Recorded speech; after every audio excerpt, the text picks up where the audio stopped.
And I do believe that we have rotten politics, and I'm not using that as an exaggeration. Hey everyone and welcome. In this video we're going to be having a look at the SNP, specifically Nicola Sturgeon. This time it's in regards to the union funding from the UK government in regards to the Lurgy Fund. Now, as you may be aware, we've given roughly 9.7 billion to help combat the effects of the Lurgy.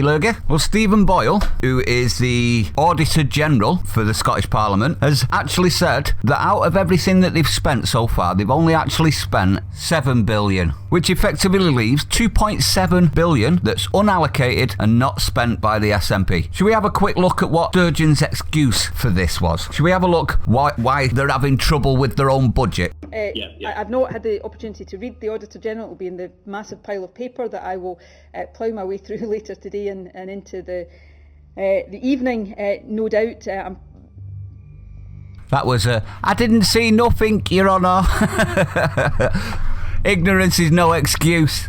Did you see the brain fart she had at the end as well? Serious malfunction. I'm absolutely sure Kate Forbes, the Finance Secretary, sets out in budget revisions how we allocate money. She has obviously set out the draft budget for next year. There is complete transparency in how that money will be used. One of the frustrations we've had is the way in which that money has been allocated without any certainty up front of what it is expected to cover, which has meant that we've had to... So what you're saying is, wee cranky ankle biter, that we gave you money and you couldn't figure out what to spend it on. Okay, so without the UK government's direction, you are incapable of doing your job. Am I wrong?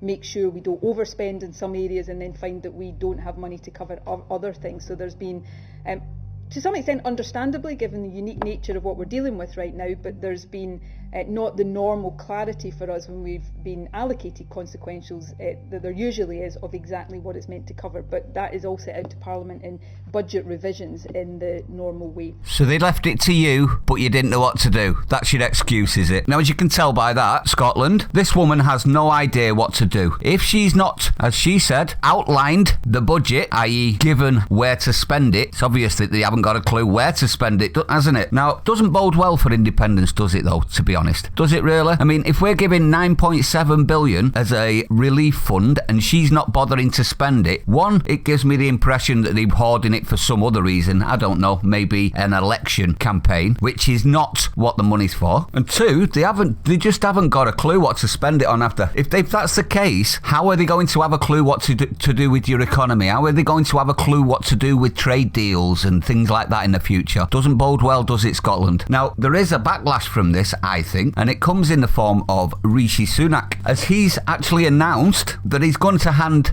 millions directly to Scots and bypass the SNP government altogether. Now, how is he going to do that? He's going to give it to the councils instead. So completely bypass the SNP, because they've proven recently, obviously, from her own words, that they haven't got a clue what to do with the money when they've been given it. Now, there is a perfect quote from Pamela Nash, who's Chief Executive of Scotland in Union. She said, UK's broad shoulders have helped every part of the country through this crisis. She added, being part of the UK has ensured we can invest huge sums in our health and social care services and support businesses at such a difficult time. Had Scotland been a separate country during this pandemic, it would have paid a huge premium on its borrowing, that is correct, and would ultimately be forced to pass that on through deeper spending cuts and higher tax rises. This demonstrates why we are stronger together in the UK and can work together to rebuild every part of the country, leaving no community behind. Which is exactly what the SNP should be saying, but they're not. They want independence at all costs, even if it means the destruction of Scotland, in my opinion. And don't believe just me, everyone.